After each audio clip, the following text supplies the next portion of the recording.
Y de pronto dice que escucha que arriba estaban dando pasos, ¿no? En la biblioteca. En la biblioteca, porque era un piso de madera, ¿no? Uy, eso es lo ¿no? más cétrico. Entonces él dice, debe ser quizá el vecino, porque esa zona de casitas son tradicionales, ¿no? Subió, no había nada. Volvió al primer piso, estaba ahí mirando sus TikToks, pues, ¿no? Y de pronto, ¡pum!, se cae un libro. De arriba, porque se escucha fuerte en el piso de madera, ¿no? Subió, lo volvió a poner y dijo, pucha madre, ¿qué estará pasando, no? Y así toda la noche, interrumpiéndolo, hasta que en una de esas, que ya se había caído otro libro, él sube y ve que hay una silueta sentada en el escritorio.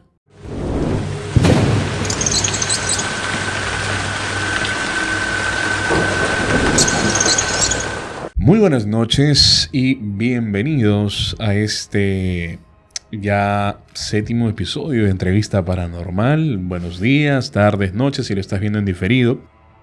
Y si estás en el estreno, muchas gracias por conectarte.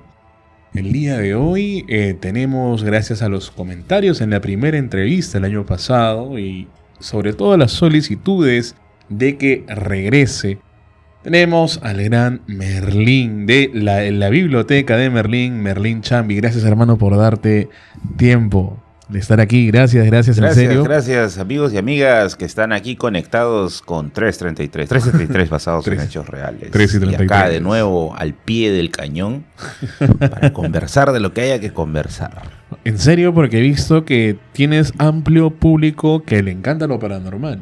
A mí mismo me gusta lo paranormal, pero me gusta desde una visión, por ejemplo, con el perdón de mis amigos que son practicantes de magia y todo eso. Claro. Yo no creo mucho en el tema de los videntes. Yo no creo en el tema de los videntes.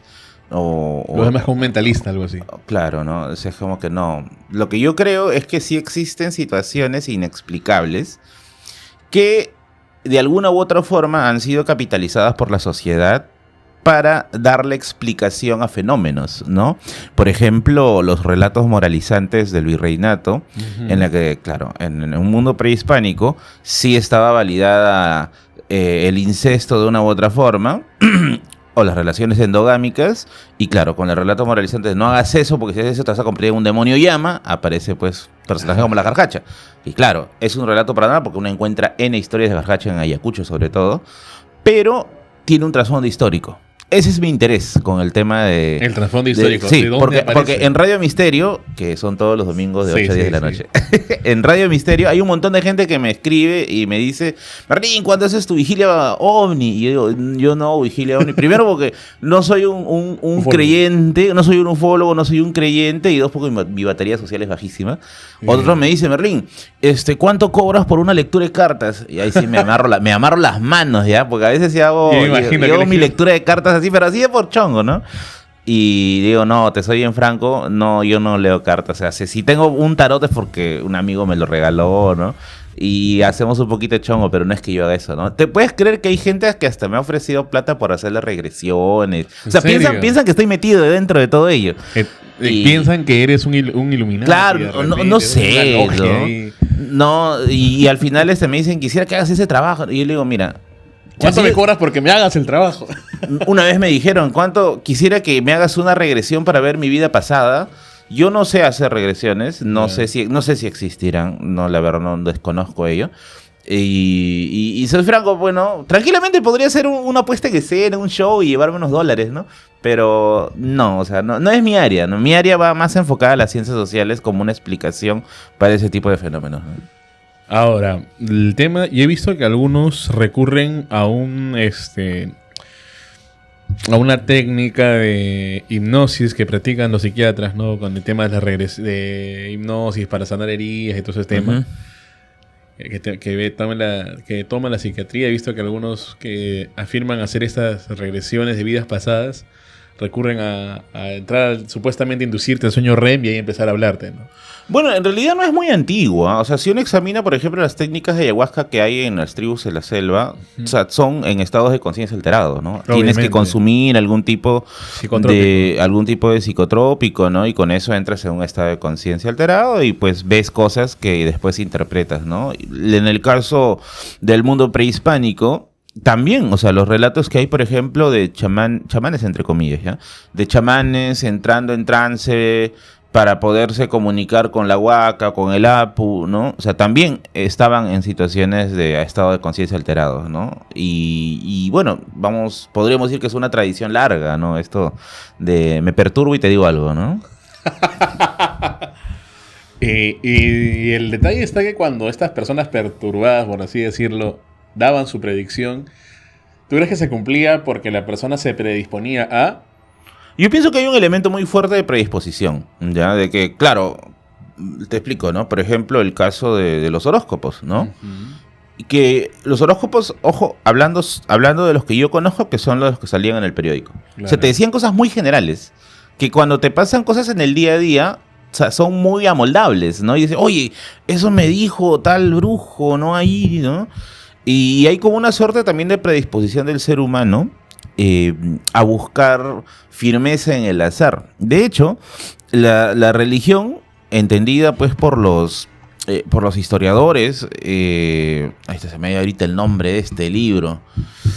Ahorita voy a recordarlo, pero recuerdo haber leído, son estos tomos de la Biblioteca Hispania que sacaron los españoles. Tiene un libro que se llama Historia de las Religiones. Ahí te comentaban que el origen del pensamiento religioso pudo haber estado vinculado al control del azar, ¿no?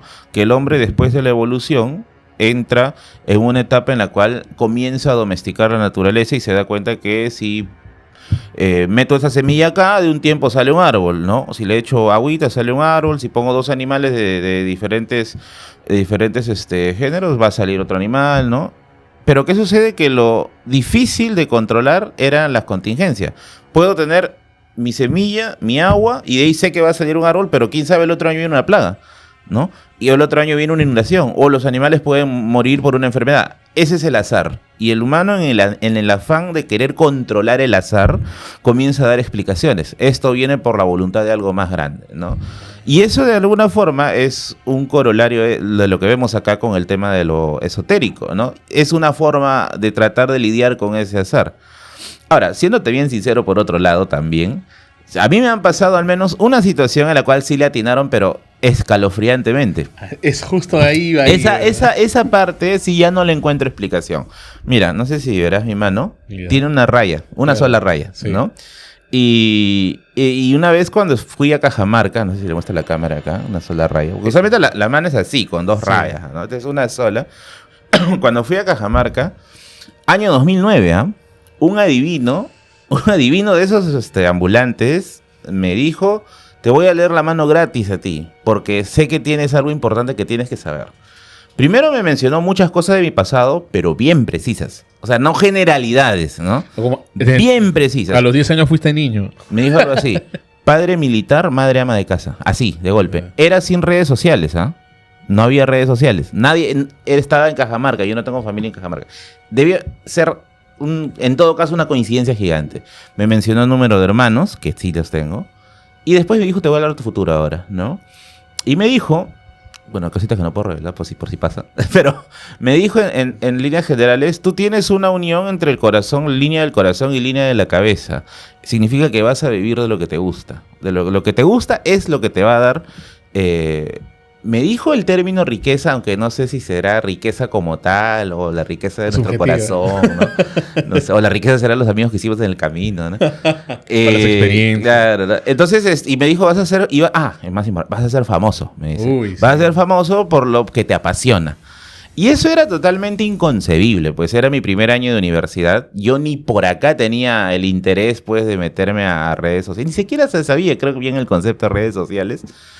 Y yo le dije: no, o sea, esto es imposible, ¿no? Yo me famoso, pues me imagino un cantante, ¿no? A un actor, ¿no? Claro, es que es lo que la generación pasada nos mostró como famoso, pues antes de redes sociales y el boom de internet.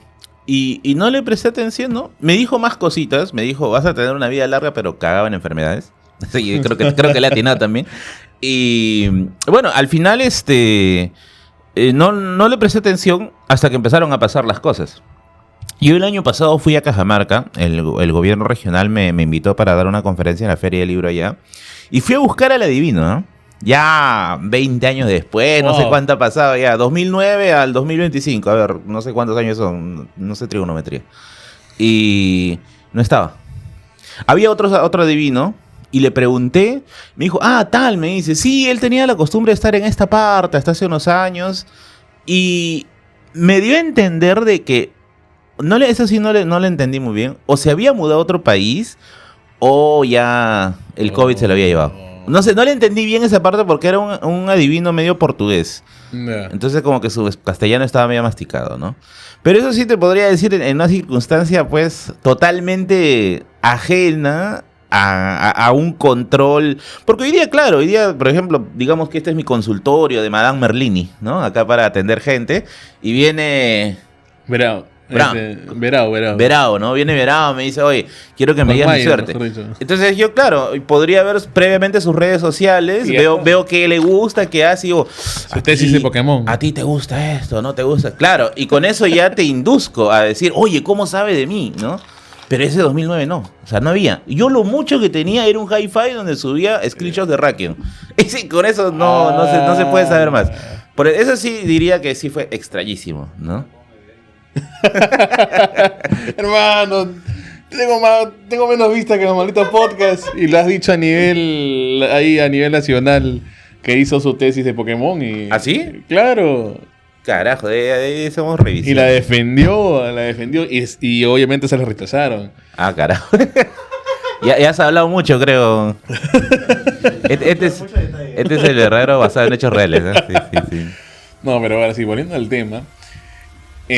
Error mío.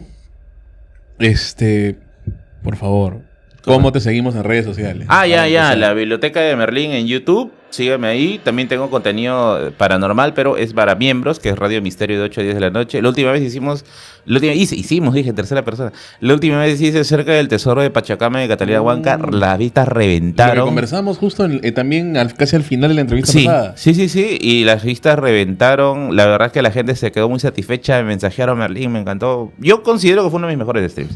Qué chévere. Y pucha, me fue bien. Así que bueno, síganme ahí. Síganme en Instagram como Merlín Mirror y en Facebook, si es que todavía tiene su Facebook abierto, pues como la Biblioteca de Merlin. En Instagram cuelgo fotos de mis gatos. ¿No estás en TikTok? Estoy en TikTok, pero no me gusta. Y me siento muy incómodo en TikTok. Es que yo siento que hay... Lo que pasa es que yo me siento incómodo por la gente. Yo noto un público mucho más inmaduro en TikTok. Claro. Extremadamente más inmaduro. Y hoy ya soy un viejito conservador. Ya. Quiero agradecer a Victoria Hidalgo, es mi nutricionista. Quizás algunos no me ven desde diciembre. Y debo confesar que en el mes de diciembre hasta los primeros días de enero estaba pesando 144 kilos. Y bueno, ahora tengo, gracias a Dios, un cambio físico. Ya estoy pesando 124 kilos. Son 20 kilos y algo que he perdido. Porque era un poco más de 144 kilos lo que estaba pesando. Y todo gracias a el cambio alimenticio que he tenido, ¿no? Con Victoria Hidalgo. Estamos siguiendo trabajando juntos. Acá están sus redes sociales. Es @estilosaludable Victoria Hidalgo.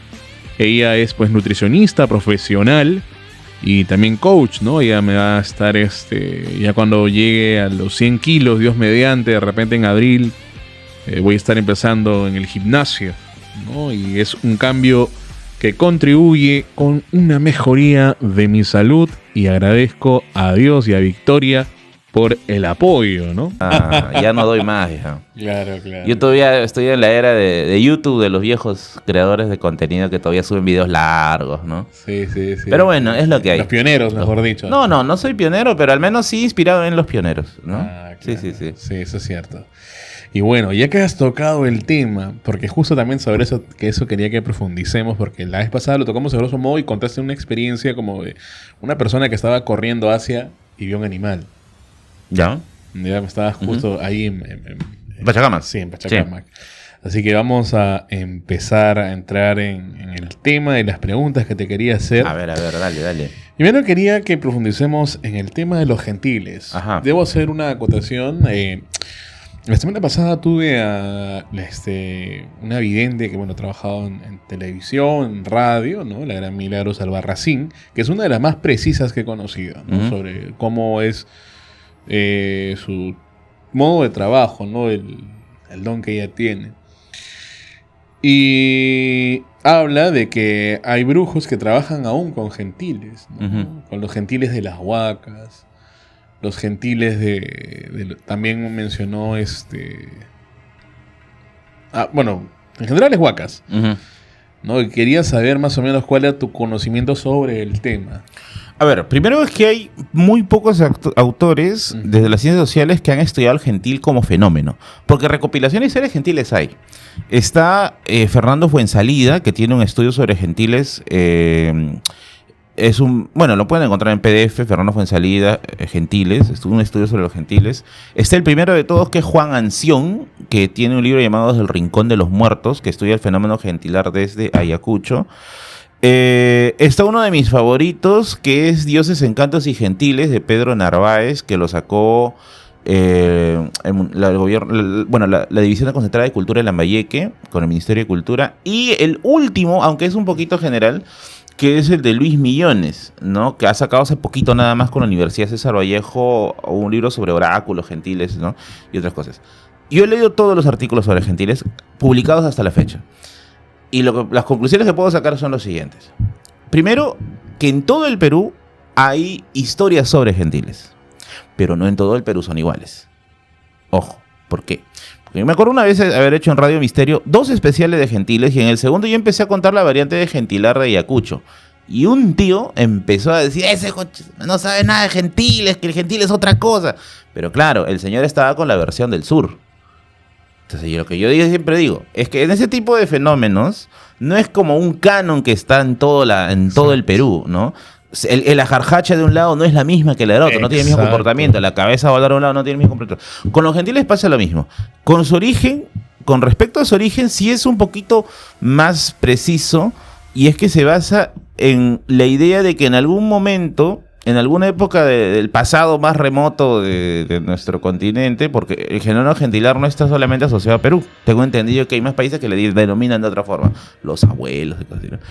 En algún momento remoto de la historia de este continente se dice que existió pues una raza de personas que vivían pues ocultas, ¿no? Por el tema vivían con una vida normal hasta que apareció un segundo sol. Y el segundo sol lo que hizo fue incrementar el calor, incrementar la luz, y estas personas se tuvieron que ocultar, ¿no? Entonces, a raíz de este ocultamiento, hicieron sus estructuras que estaban en los cerros, y que después pues ya terminaron desapareciendo y se le da pase a la nueva generación, que sería la humanidad actual, ¿no? Estos se les llamaron los gentiles. ¿Por qué? Porque en el término cristiano, el gentil es el no evangelizado, ¿no? Por eso es que en la Biblia, en el Nuevo Testamento, en las locas aventuras de Pablo, ahí dice, ¿no? Él va a evangelizar a los gentiles, etcétera, ¿no? Entonces ahí el término se trajo para aquí.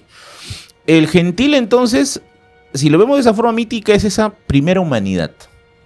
Pero obviamente las ciencias sociales pinchan ese globo, porque en realidad el gentil no es ni una primera humanidad. Son aquellas personas que viven antes de la era del Tahuantinsuyo. O sea, podríamos hablar de Tiahuanaco, Paracas, Nazca, Chavín, que, como ya sabrán por cultura general, no conviven en un mismo espacio, en un mismo tiempo. Por ejemplo, los incas no tenían nociones claras de qué habían hecho los Chavín, ¿no? Ni que se llamaban Chavín, ni nada. Los únicos con los que quizá tienen más nociones con los tiahuanacos, porque ahí sí hay una suerte de relación. De hecho, Luis Millones te menciona de que incluso el mismo Inca rechazaba hablar de esas cosas. No hablaba de los antecesores al incanato. Es como que la historia empieza con ellos, ¿no?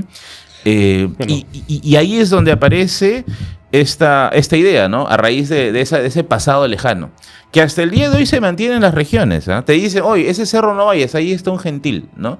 Ahí hay una cuevita donde hay un entierro, hay huesitos, esos son los gentiles, ¿no? Y está muy presente la idea de que los lugares donde hay gentiles son los lugares donde hay mala hora, son los lugares de famoso mal paso. Si busca en todo el Perú, vas a encontrar en todos lados, siempre dicen lugar de la mala hora, lugar de mal paso. Y está asociado. La mala hora. La mala hora son estos lugares donde no puedes ir en la noche, por ejemplo, porque dicen que se aparece algo raro, ¿no? Y los lugares donde hay mala hora y mal paso están asociados a lugares donde se ha encontrado estructura de gentiles, que como les comento aquí, son técnicamente estructuras prehispánicas, ¿no?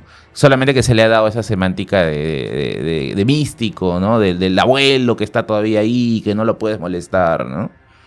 Claro, que no puedes profanar el lugar, No puedes entrar sin hacer un previo pago. Y si quieres un favor del gentil, tienes que hacer un pago. Y no a todos los gentiles le caes bien, ¿eh? No es... Esa es otra cosa interesante. A ver, ¿cómo es eso?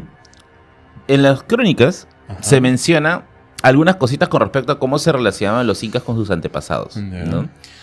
Y no todos tenían, vamos a decir así, la misma capacidad de empatizar con la persona. Como ya sabrás también, estos huesos son usados muchas veces en rituales de magia, de chamanes, ¿no? Un caso muy conocido es el caso de los cráneos, pues, claro. De las calaveras. En las casas. Que si uno revisa los casos que hay de personas que cuentan experiencias con calaveras, no siempre funcionan como uno espera. Porque la calavera, claro, está hecha se utiliza como protección. Tú tienes una calavera en tu casa, la tienes que tratar bonito, le tienes que poner sus cositas, su comidita, sus velitas, no tirada por ahí, y eso te da protección. Pero hay situaciones en las cuales la calavera no te hace caso. Primero, por ser porque estén radicalmente distintos en cuestiones de ego, qué sé yo. Y lo otro es que la calavera también se puede enamorar de ti.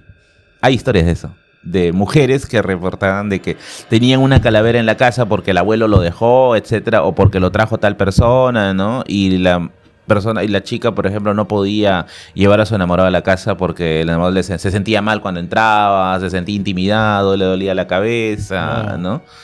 Y los mismos brujos conocen de esa situación, ¿no? Para poder hacer sus mesas, las famosas mesadas, ¿no? Claro. Entonces, que la mesa del brujo tiene un montón de objetos de plata, dagas, guaquitos, ¿no?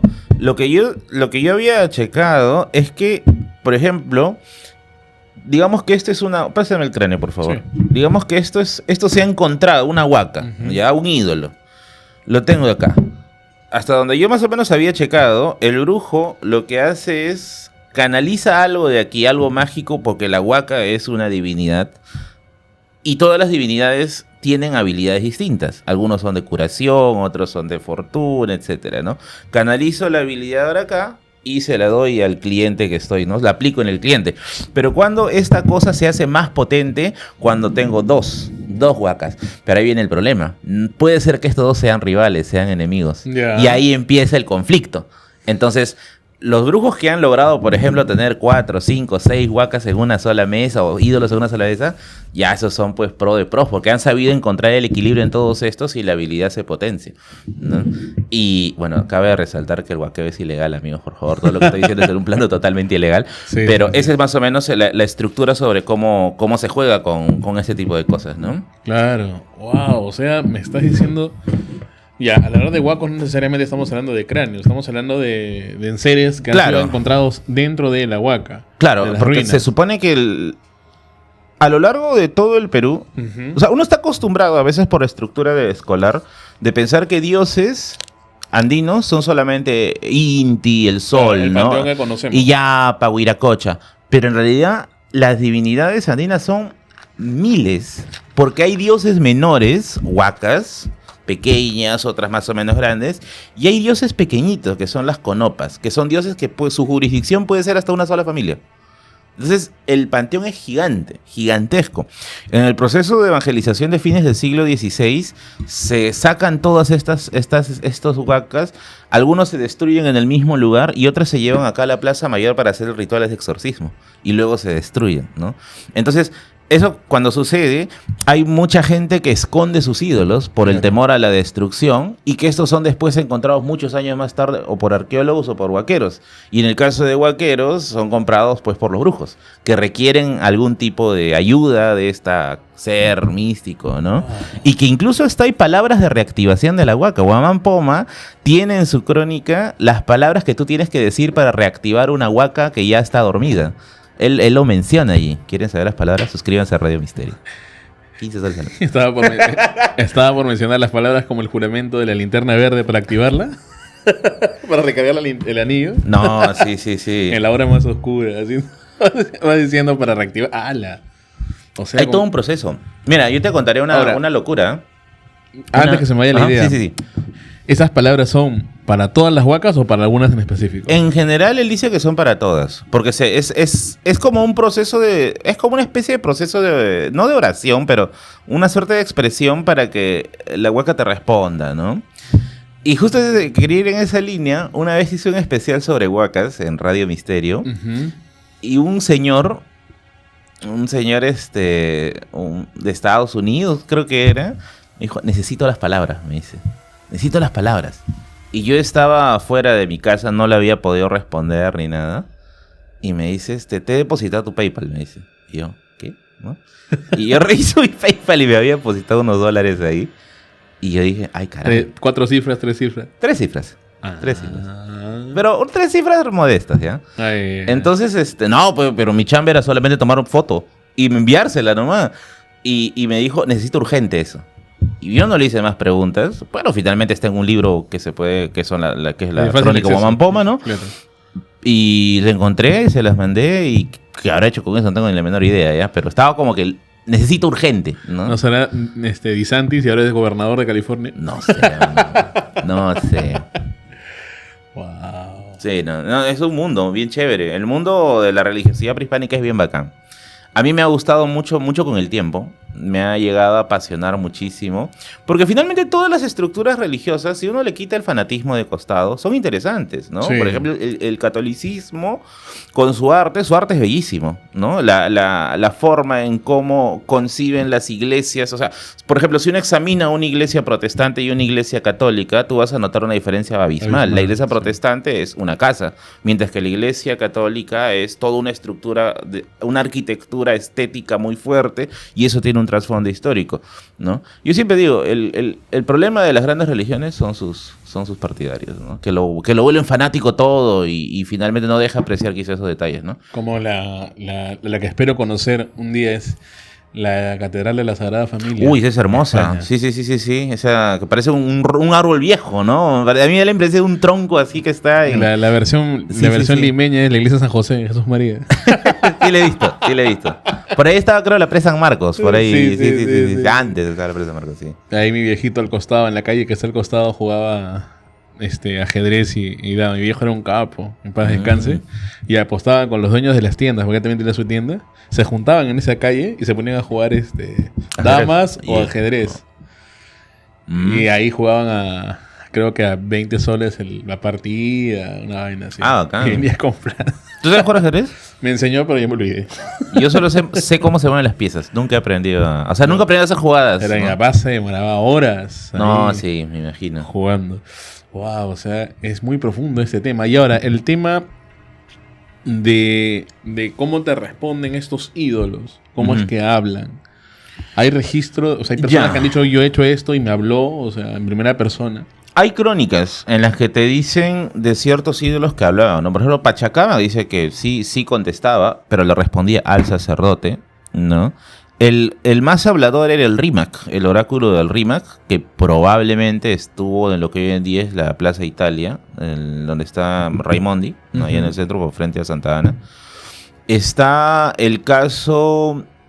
Hay una huaca cusqueña, está en un cuaderno de los jesuitas, que una huaca habló cuando entraron unas indígenas cargando la ropa del cura. Y la saludaron y el cura... Princesa creo que le dijo a la... Sí, a los doncella, ¿no? Algo así le menciona, ¿no? Y el caso más chévere es el caso de Manco Inca, pues, ¿no? Cuando se lleva de rehén a un soldado español y lo mete en una hueca, en una cueva, perdón, allí por las riberas del Rímac, y se encuentra con un ídolo y el ídolo habla, ¿no? Y el español se perturba, pues, ¿no? Porque imagínate una piedra ahí y Manco Inca diciéndole de una manera un poco burlona, ¿no? Este es mi Dios y a mí sí me habla, ¿no? Como diciendo, ¿y el tuyo te habla? ¿No? Esos relatos sí hay, ¿no?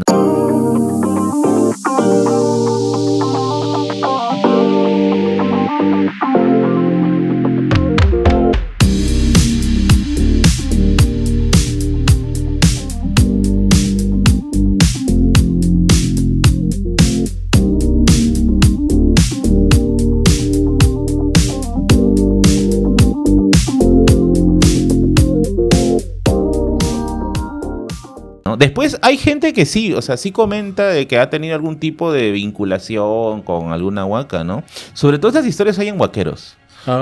Un caso bien chévere es el caso del señor de Zipán, pues, ¿no? En la que los hermanos Bernal, que fueron los acusados por el huaqueo, antes de que Walter Alba pues lo ponga en valor a lo que vemos ahora, los hermanos Bernal contaban eso, de que habían escuchado en sueños, ¿no? Como que la imagen de un inca que le decía que ahí estaba, ¿no? Mire, y van, ¿no? ahora que mencionas Zipán, mi familia es del norte, Bueno. Lambayeque. Uh-huh. Y mi padre era huaquero. Ah, sí. Mi padre era de joven. Mi papá nació en el año 1931. Él fue adolescente en la Segunda Guerra Mundial. ¿Él huaqueaba para vender o para su colección? Para vender. Como era común en esa época. Ya estamos hablando de un Perú que... ¿Qué año? Él, a ver... si él fue adolescente en la Segunda... Él nació en el 31. 1931. Ya, está bien. Sí. Está dentro del rango de años, porque donde ya se pone peliaguda la cosa es del 33 en adelante, con Sánchez Cerro, ya con la calle de Sánchez Cerro. Ya, está bien, está dentro del contexto. Ya, entonces, él lo que él me cuenta... Y estamos hablando de generaciones. O sea, esto no era algo prohibido, sino que el papá y el abuelo, ¿no? Hay familias huaqueras que tenían esa costumbre. Entonces, uno de mis actuales primos me dice, él se dedica al campo, allá. Pero cuando venía a Lima me contaba, ¿no? Me decía, como era herencia familiar, en los varones, esto. Me dice que hay ciertos lugares que si tú lo ves de lejos son cerros. Sí. Pero cuando tú llegas y excavas, te das cuenta que es una huaca. Encuentras, por ejemplo, ¿cómo te das cuenta? Porque en el camino, cerca de este cerro, por ejemplo, ves algo que antes pareció que fue un camino y ha sido tapado pues por los algarrobos y estas cosas. Encuentras tela, cerámica, claro, hasta que llegas ahí, pues, ¿no? Él me cuenta que se iba con un amigo y se quedaron, pues, llegaron tarde y iban a pasar la noche ahí. Y la experiencia que él me cuenta me dice, esto me dice, nos voló la cabeza porque nunca pensamos vivir algo así, ¿no? Estábamos los dos arriba, estábamos escuchando la emisora que allá era en ese entonces radio, pues, Oasis. Estaban escuchando rock, estaban con un poco de fuego, comiendo y con sus cigarros, ¿no? Esperando a que amanezca. Cerca de las 3 de la mañana empieza a cambiarse de estación sola. Se empieza a cambiar la estación. Es de esas radios a pilas. Claro. Entonces él se mira a su amigo y le dice, ¿por qué cambias? No ha cambiado, le dice. Vuelven a poner la estación y se cambiaba. Y se ponía en estática. Y se empieza a filtrar un sonido de como que cánticos que ellos no entienden. Al rato empiezan a escuchar tambores ya. Entonces apagan la radio, apagan el fuego. Y ellos están como que en la parte de arriba. Se asoman y abajo había una hoguera, porque es lo que le llama la atención. Y escuchaban a gente bailar. Y veían gente bailando y tambores. Ellos habrán visto desde arriba, porque se asoman así todos asustados, es lo que me cuenta. Llegan a ver cerca de 40 personas, pero vestidos, obviamente, de otra época. Algunos con el pelo largo, otros con ornamentaria. ¿No? Bailando alrededor de una hoguera enorme. Entonces ellos y el amigo lo jala y le dice, no, son los gentiles, le dice. Es lo que claro. la idea, ¿no? Entonces lo jala. Y le dice, no, hay que quedarnos acá. Y dice que la idea del amigo, porque él era mayor, ya ponte que en esa época mi primo tenía, no sé, 20 y el amigo tenía 40. No vamos a rezar en silencio, a quedarnos acá, le dice. A la mañana siguiente, porque apenas con los primeros rayos del sol, bajan a ver y encuentran las huellas de los pies descalzos y la ceniza en medio, ¿no? De lo que fue la hoguera. Pero no hay rastro de... O sea, pero no hay... El detalle está que de los pies descalzos que estuvieron danzando ahí, pero no hay a dónde se fueron. Como hubieran dado vuelta ahí y desaparecieron. Exacto. Exacto. Interesante. ¿Eso en qué año fue? Estamos hablando 90s. Ya fue hace tiempo, ya. O sea, y me dice... Desde ahí, nunca más. Fui a huaquear. Nunca más. Porque me dice, es meterte del monte de Diseños para adentro. Porque hay una zona allá de Lambayeque donde estás en la carretera donde ya después, obviamente que creo que ahí ya todo es privatizado ya. Claro, me imagino, sí. Pero hay unas zonas pues donde son tan extensos los bosques, estos famosos bosques de algarrobos. ¿No? Y ahí tienes que te meterte adentro hasta que te encuentres al cerro, los famosos cerros que son como pequeñas huacas. Sí. Que yo asumo que en su momento fueron fortalezas o ciudades o templos, ¿no? Que ahora se derruyeron, se volvieron como cerros. Pero pucha, y mi papá me contó una vez también cuando él era joven con mi tío, que ambos ya fallecieron, se encontraron un huaquito huaqueando y se les rompe y adentro ya hay chicha de jora. Ah, chicha, ¿todavía había chicha? Ya. Y se la toman. No, que está loco. No, en su lógica. Y se quedaron dormidos 2 días en la huaca. Ah, sí. Por la chicha. Y yo le dije, gracias a Dios, si no muriera, si no, yo no estaría acá, pues. Porque yo me imagino que lo lógico es que te mueras. Claro, ¿no? Sí, ya. Estaba sellado el huaco. Pero aún así, o sea, chicha de hace cuántos será, de cuántos cientos de años debe ser eso. Sí. Yo creo que eso le dio viralidad a mi viejo, porque hasta los 60 pudo. Ajá. Pero vamos al tema de regresando, quería preguntarte por cómo fue lo de que el más hablador es el RIMAC. ¿En qué sentido? Lo que pasa es que las huacas se cuenta de que los oraculares, al menos, las que eran para predecir el futuro, podían hablar, ¿no? Eso es lo que se dice, ¿no? Que podían hablar. Pero había algunas que eran un poquito más recelosas, ¿no? Con la comunicación. Por ejemplo, Pachacamac, como te dije hace un rato, hablaba solo con sus sacerdotes, ¿no? Pariajaja hablaba también solamente con su casta sacerdotal, ¿no? Tengo entendido de que el caso del RIMAC sí era uno que hablaba en general, ¿no? Podía entablar conversación. No hay mucha información, la verdad, de eso. Se menciona que era hablador, pero si se hace ese contraste, uno ya más o menos podría entender que quizá era más flexible que los otros dos, pues, ¿no? Que sí eran un poco más recelosos.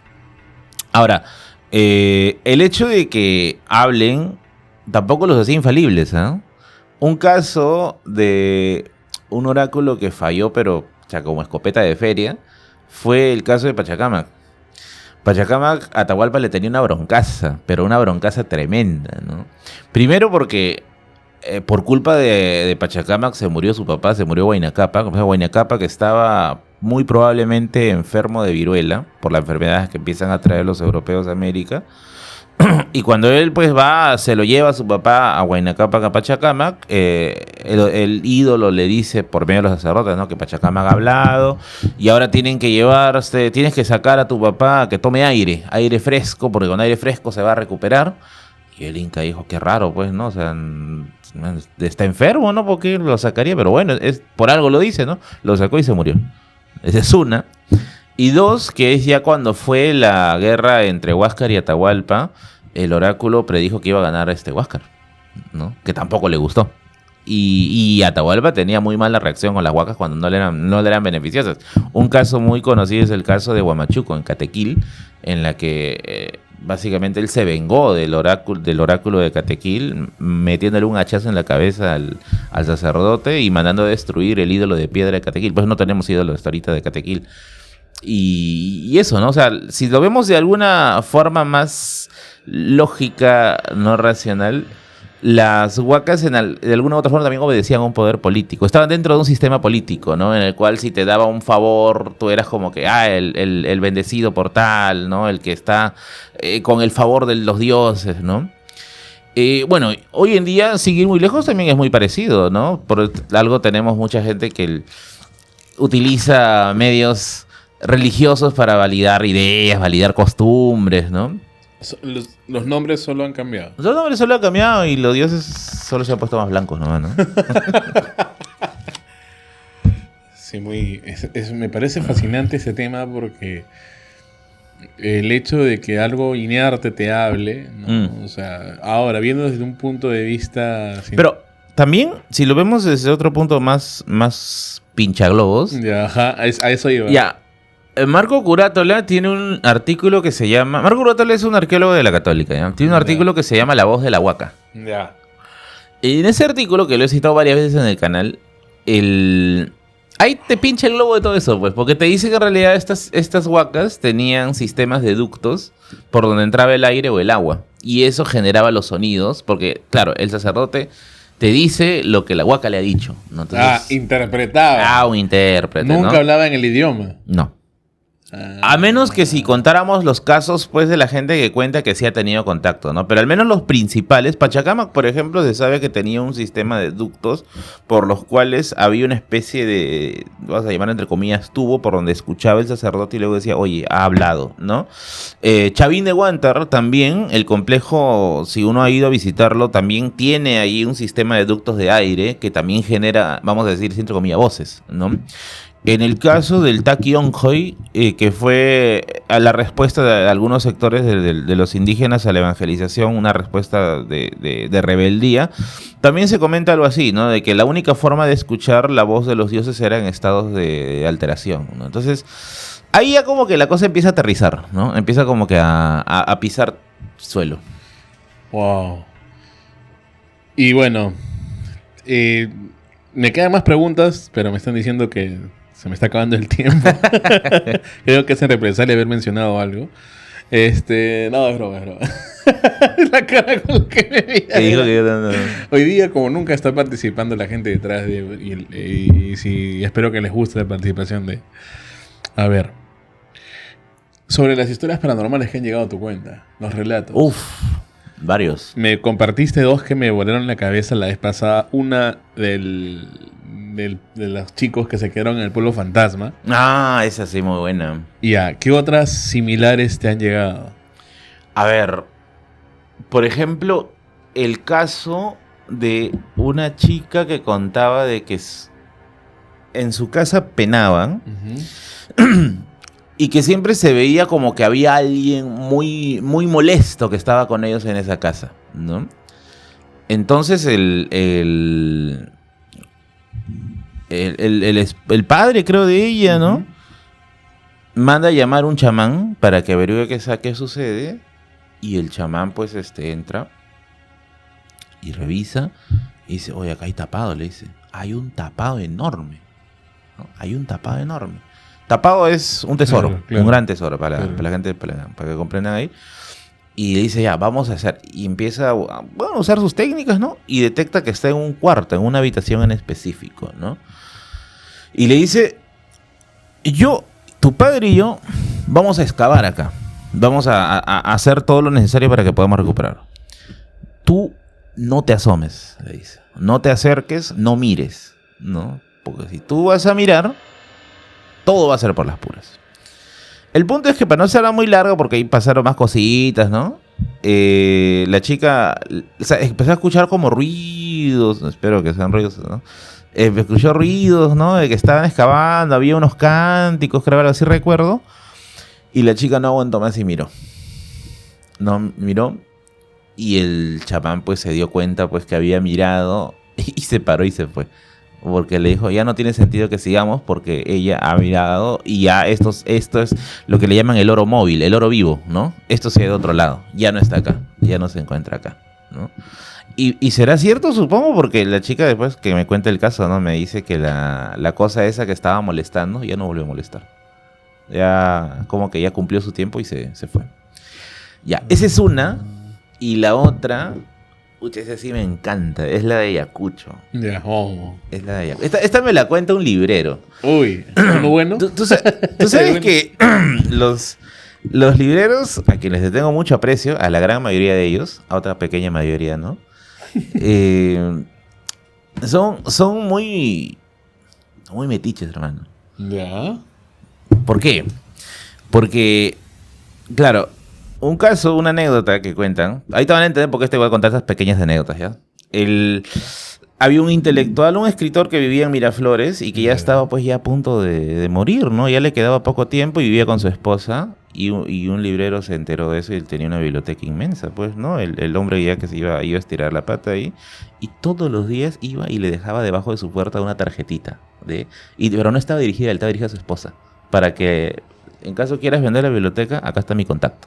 ¿No? Y imagínate, si tú fueras el tío, este está esperando que me muera para obtener un beneficio, claro, ¿no? Claro. Esa es una, y la otra es que a veces cuando fallece un intelectual que tiene una gran biblioteca y está pues su velorio, se acercan personas a darle sus condolencias a la viuda, y me cuenta pues, ¿no? De que un día falleció tal persona, tenía una inmensa biblioteca y la gente estaba haciendo cola para darle condolencias a la viuda, y entonces aparece el señor, nadie sabía quién era, ¿no? Ya será un amigo, pues, ¿no? Del escritor que falleció. Le dio su condolencia, señora, ¿no? Y por si acaso, ¿no? Cuando esté mejor podemos conversar, ¿no? La biblioteca, y lo botaron del lugar. Pero, ¿a qué voy con esto? ¿A qué voy con estas previas anécdotas? De que un amigo librero, bueno, no es amigo mío, es un conocido, se enteró de que iba a fallecer un intelectual ayacuchano, que tenía una biblioteca valorizada, pues, a su criterio, me dijo, de casi $500,000. Wow. Libros rarísimos, antiquísimos. Y él dijo, esta es mi plata, ¿no? Entonces, ¿qué es lo que hace? Que él ya había conversado con la hermana, creo, porque el señor no tenía esposa, si no me falla la memoria. Había conversado con la hermana, habían quedado en un precio. Pero ¿qué sucede? Que, pucha, como en todo negocio, siempre puede haber alguien que te va a atrasar. Entonces, él dijo, tengo que estar aquí, voy a viajar a Ayacucho con mis ayudantes, y me voy a quedar en la casa. Le pidió permiso a la señora para dormir en la casa de este intelectual, que ya lo habían enterrado todo, a fin de que nadie venga más en la noche a querer negociar el lugar o a querer hacer eso. O sea, quería asegurarse su mercadería, ¿no? Claro. Y la señora le dijo, ya, duerma, no hay problema, ¿no? Ahí está la habitación, etcétera, ¿no? Y su misión era quedarse toda la noche ahí, como te digo, para que no venga nadie a arruinarle el negocio, ¿no? Y él me dice, pues, bueno, él le dice a mi amigo, en realidad, ¿no?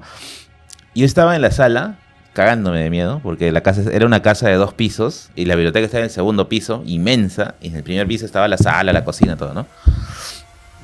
Y de pronto, dice que escucha que arriba estaban dando pasos, ¿no? En la biblioteca. En la biblioteca, porque era un piso de madera, ¿no? Uy, eso es lo más céntrico.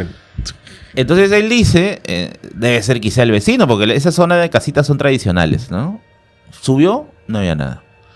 Volvió al primer piso, estaba ahí mirando sus TikToks, pues, ¿no? Y de pronto, ¡pum!, se cae un libro. De arriba, porque se escucha fuerte en el piso de madera, ¿no? Subió, lo volvió a poner y dijo, pucha madre, ¿qué estará pasando, no? Y así toda la noche, interrumpiéndolo, hasta que en una de esas, que ya se había caído otro libro, él sube y ve que hay una silueta sentada en el escritorio. Ese rato sí se hizo. Él le dice, no, yo ya no aguanté más, ya. Me quité de la casa y se hospedó en un hotel que estaba al frente de la casa para siquiera de ahí mirar, ¿no? Que nadie se meta ni nada de eso, ¿no?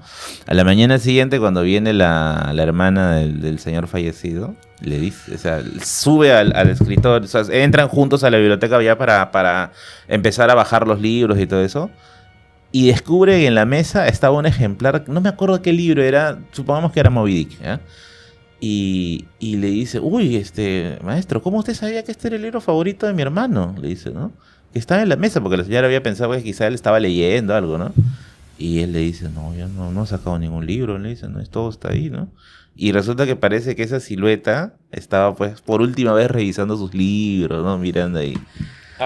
Al final lo vendió y se lo descargó y lo vendió.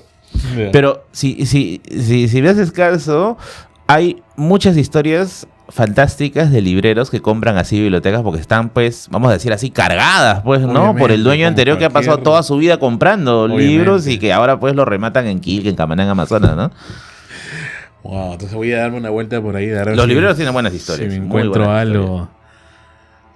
Me comentaron, bueno, Janfra me comentó de un libro muy bueno, no sé si lo has leído, sobre experiencias paranormales, pero de arqueólogos. Ah, sí, Sombras y Susurros. ¿Qué tal? ¿Qué te parece? Lo he revisado a grandes rasgos. Yeah. Todavía no he tenido tiempo para leerlo a profundidad. Lo que pasa es que los arqueólogos son una mina también de historias paranormales. Sí. El problema es que no muchos te lo van a atracar, no muchos te van a aceptar contarlo, porque claro, ahí viene el tema de la reputación. Exacto. Y todo el asunto, ¿no? Entonces, sí. Yo tengo amigos arqueólogos que a veces, pues, cuando nos reunimos y estamos en la privacidad de la reunión, ahí ya cuentan, pues, no, que tal momia, no, que esto, que el otro, no, que encontramos esto y no pudimos dormir una semana, ¿no? Donde son más flexibles con esas narraciones son los mexicanos. Los mexicanos sacaron 2 tomos llamados Sombras y Susurros, historias fantásticas de la arqueología. Y en estas 2 colecciones, en estos 2 tomos, te cuentan ese tipo de historias, pues, que han escapado a tal lugar. Hay también unas cuantas anécdotas peruanas, pero está enfocado en eso, ¿no? Y está publicado por una asociación de arqueólogos. O sea, ni siquiera es como que lo sacó alguien X, ¿no? Sí, exacto. Sino está hecha de forma institucional. Y allá, pues sí hay aparentemente una flexibilidad mayor con eso. Pero eso no quita que acá sí no haya historia. Acá sí hay un montón de historias. Me contó una historia de un grupo de arqueólogos que estaba en un pueblo acá de Perú y que estaban excavando. Y cuando llegaron, o sea, iban a hacer todo el trabajo y como que el dirigente del pueblo les dice: primero tiene que hacer un pago. Hacen el pago con caramelos y otras cosas. Y habían preparado canastas para el pueblito, ¿no?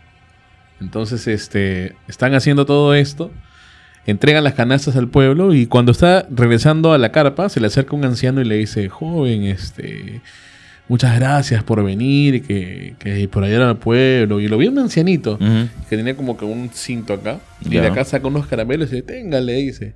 Y le dice: no, pero tenga, reciba, quiero regalarle eso. Le regala los caramelos y le dice: espera un momento, me cayó bien. Regresa, sale con una canasta, le va a dar la canasta y ni rastros del anciano. Y la carpa estaba en medio de la nada, cerca al lugar de excavación. Entonces le dice: qué raro. Entonces le cuenta a sus compañeros y viene un lugareño y le dice: ¿qué te dio? Caramelo. Me dio esto. Y le enseña los caramelos. Y le dice: esos caramelos son los con los que hacemos los pagos, le dice. Ah. Se te apareció el Apu, le dice. Claro. Sí. Se te apareció el Apu y te ha dicho que le parece bien que estés ayudando al pueblo, al pueblito que está al lado de eso, y te está dando el permiso para sacar los restos, pero lo estás haciendo con respeto. Claro, sí. Oye, qué paja, ¿no? No hay muchas historias hasta donde conozco de que el Apu se te presente, ¿ah? Usualmente el Apu es como que... como un viejito se le presentó. Sí, se presenta como abuelos, como abuelo, dice. Sí, igual también acá hay historias que ya ahora entiendo que muy probablemente ha sido el Apu. No sé si has visto que hay un lugar que se llama como el colchón de nubes. Claro, el Apu Sikai, creo que es ese. ¿O? Sí, donde la gente va y se toma fotos. Ya, pero sí, creo que sí es el Apu Sikai. Hay gente que se ha perdido ahí. Ah, bueno, me imagino. Porque ahora va por su lado. Ajá. Y no saben cómo salir. Y las personas que me mandan historias cuentan que se les aparece un viejito y les enseña cómo salir. Ah, ya sé que te voy a contar, ya. ¿Hay tiempo para una historia? ¿Chiquita? ¿Hay espacio? ¿No? Pucha, ya, será para una segunda. Pero solamente les digo, averigüen sobre la laguna de las lomas de Caraballo. Hay una laguna fantasma ahí. Yo he ido ahí. Es un historión y me la cuenta. Del otro lado, o sea, a ver, no sé si es la misma, pero está del Cerro La Flor para arriba. Tienes que subir un cerro, llegas a la loma del cerro y ves para abajo y abajo hay una laguna. Ya, lo que pasa, pucha madre, ya estamos volando en tiempo. Pero un conocido mío vio una laguna en esas lomas que no está en la posición de la laguna, está en otro lado, y era una laguna que se presentaba así como como un paisaje así que te invita a ir, y que después ya no estaba, desapareció. Y tomó fotos y nunca aparecieron. La que nosotros vimos fue como compañero de colegio, supuestamente así como una aventura de quinto de secundaria. Llegamos a la punta del cerro al mediodía y se nos aparece una niña con vestido de tocuyo, descalza, caminando.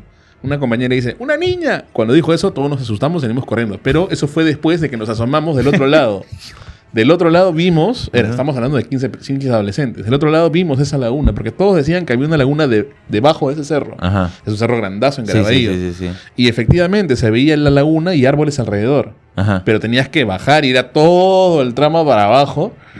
Y era casi la misma distancia con la que hemos subido. Interesantemente, hay una compilación de cuentos fantásticos de Caraballo en la que mencionan esa laguna como 3 veces. Y siempre dicen que la laguna no existe.